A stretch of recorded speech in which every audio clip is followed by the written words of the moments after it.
जय श्री राम। अब हम सुनाएंगे रामचरितमानस से सुंदर सी चौपाइयाँ, दोहे और उनका अर्थ, रामायण का पाठ। आप इसको पढ़ें भी और साथ में हमारे सुने भी। बहुत ही सुंदर होता है रोज रामचरितमानस का पाठ करना, उसको पढ़ना। इससे हनुमान जी भी प्रसन्न होते हैं और हमें भगवान श्री राम की भक्ति भी प्राप्त होती है, उनकी कृपा प्राप्त होती है। अब आप सुने। एक कल्प ए हेति प्रभु लीन मनुज अवतार, सुर रंजन सज्जन सुखद हरि भंजन भुवि भार। लखन सिया रामचंद्र शंकर हरिओम। देवताओं को प्रसन्न करने वाले, सज्जनों को सुख देने वाले और पृथ्वी का हरण करने वाले भगवान ने एक कल्प में इसी कारण मनुष्य का अवतार लिया था। ए विधि जन्म करम हरि के रे, सुंदर सुखद विचित्र घनेरे। कल्प कल्प प्रति प्रभु अवतरहि, चारु चरित नाना विधि करहि। इस प्रकार भगवान के अनुकूल सुंदर सुखदायक और अलौकिक जन्म और कर्म है। प्रत्येक कल्प में जब जब भगवान अवतार लेते हैं और नाना प्रकार की सुंदर लीलाएं करते हैं, तब तब कथा मुनि शन गाई, परम पुनीत प्रबंध बनाई। विविध प्रसंग अनूप बखाने, करहि न सुनी आचरजु सयाने। तब तब मुनीश्वरों ने परम पवित्र काव्य रचना करके उनकी कथाओं का गान किया है और भांति भांति के अनुपम प्रशंसों का वर्णन किया है, जिनको सुनकर समझदार विवेकी लोग आश्चर्य नहीं करते हैं। जैसा कि ग्रंथों में पढ़ा है कि 28 कल्प हो चुके हैं और प्रत्येक कल्प में 4 युग होते हैं और प्रत्येक कल्प में भगवान श्री रामचंद्र जी अवतार लेते हैं और रामायण की रचना होती है। हरि अनंत हरि कथा अनंता, कहीं सुनई बहु विधि सब संता। रामचंद्र के चरित्र सुहाए, कल्प कोटि लगी जाहि न गाए। श्री हरि अनंत हैं, उनका कोई पार नहीं पा सकता और उनकी कथा भी अनंत है। सब संत लोग उसे बहुत प्रकार से कहते सुनते हैं। श्री रामचंद्र जी के सुंदर चरित्र करोड़ कल्पों में भी गाए नहीं जा सकते। ये प्रसंग में कहा भवानी, हरि माया मोहि मुनि ज्ञानी। प्रभु कौतकी प्रणत हितकारी, सेवत सुलभ सकल दुख हारी। शिव जी कहते हैं कि हे पार्वती, मैंने ये बतलाने के लिए इस प्रसंग को कहा कि ज्ञानी मुनि भी भगवान की माया से मोहित हो जाते हैं। प्रभु कौतकी लीलामय है और शरणागत का हित करने वाले हैं। वे सेवा करने में बहुत सुलभ हैं और दुखों के हरने वाले हैं। सुर नर मुनि को नहीं कानाहि, जय न मोह माया प्रबल। अस विचारी मन माई भजी, मायापति। देवता मनुष्य और मुनियों में ऐसा कोई नहीं है जिसे भगवान की महान बलवती माया मोहित नहीं कर दे। मन में ऐसा विचार कर उस महामाया के स्वामी प्रेरक श्री भगवान का भजन करना चाहिए। अपर हेतु सुनु शैल कुमारी, कहूँ विचित्र कथा विस्तारी। जहि कारण अजु अगुण अरूपा, ब्रह्म भयउ कौशलपुर भूपा। हे गिरिराज कुमारी, अब भगवान के अवतार का वे दूसरा कारण सुनो। मैं उसकी विचित्र कथा विस्तार करके कहता हूँ, जिस कारण से जन्म रहित निर्गुण और रूप रहित अव्यक्त सच्चिदानंद घन ब्रह्मपुरी में ब्रह्मा अवधपुरी के राजा हुए।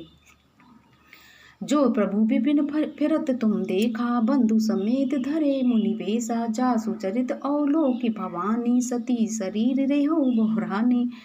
जिन प्रभु श्री रामचंद्र जी को तुमने भाई लक्ष्मण जी के साथ मुनियों का सा भेष धारण के वन में फिरते देखा था, और हे भवानी, जिनके चरित्र देखकर सती के शरीर में तुम ऐसी बावली हो गई थी कि अजहु न छाया मिटत तुम्हारी। तासु चरित सुनु भ्रम रुचिहारी, लीला कीन जुथे अवतारा। शोभ सब कहीं मति अनुसारा।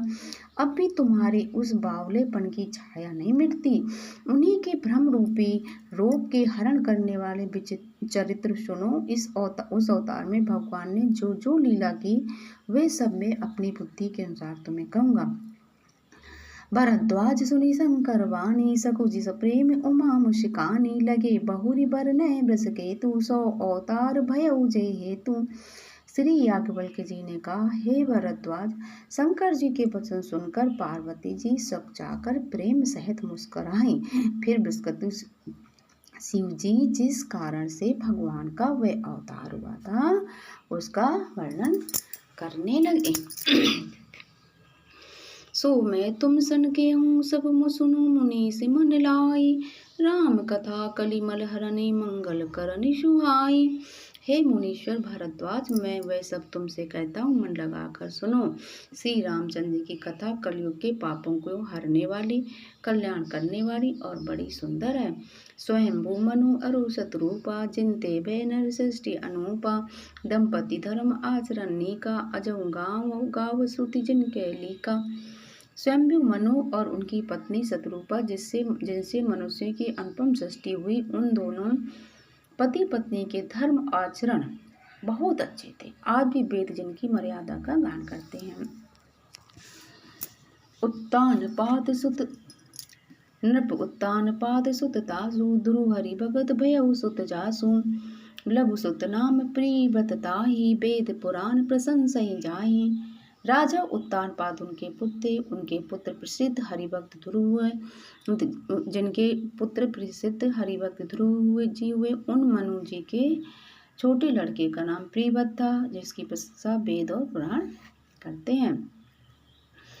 देवहूति पुनिता सुकुमारी, जो मुनि करदम के प्रिय नारी, आदि देव प्रभु दीन दयाला, जठर धर्यो जी कपिल कृपाला। पुनः देवहूति उनकी कन्या थी, जो करदम मुनि की प्यारी पत्नी हुई और जिन्होंने आदि देवों पर दया करने वाले समर्थ एवं कृपालु भगवान कपिल को गर्भ में धारण किया। सांख्य शास्त्र जिन प्रकट बखाना, तत्व विचार निपुण भगवाना, तेहि मन राज कीन बहुकाला, प्रभु आया सो सब विधि प्रतिपाला।